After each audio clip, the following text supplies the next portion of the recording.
ये जी हमारे बड़ों से ये काम शुरू है, ये हमारे बाप दादा से, और ये कम से कम 80-85 ईयर्स की ये शॉप है।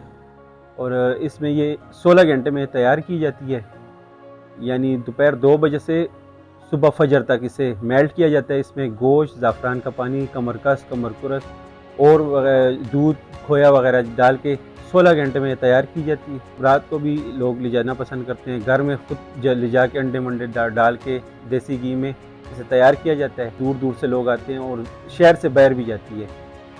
अमेरिका, कनाडा, यूके सारे मुल्कों में जाती है जी। पिंडी, लाहौर, कराची तो रोज़ाना जाती है। मैं तकरीबन इस हलीम को खाते हुए हमें 16-17 साल हो गए, और जब इनके वालिद साहब हयात थे तो तब से मैं आता रहा हूँ यहाँ पे लेने। अंडे और चीनी के साथ जो इसका टेस्ट आता है, तो जो भी बात है, इन्होंने बीच में गोश्त वगैरह डाला हुआ है और मुख्तलिफ दालें डाली हुई हैं, तो उस हवाले से टेस्ट इसका बड़ा मज़ेदार बन जाता है। अल्लाह पाक बख्शे हमारे वालिद साहब को, वो हमारे लिए यहाँ से लेकर जाते थे घर में, और फिर सब उतवार दिन ख़ुसूसन बैठ कर सब खाते थे।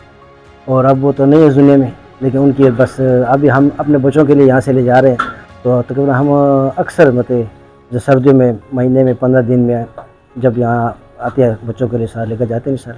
तो ये ज़बरदस्त चीज़ है, मतलब है कि इसमें ग़ज़ाई भी है और ओरिजिनल चीज़ें हैं सब इसमें।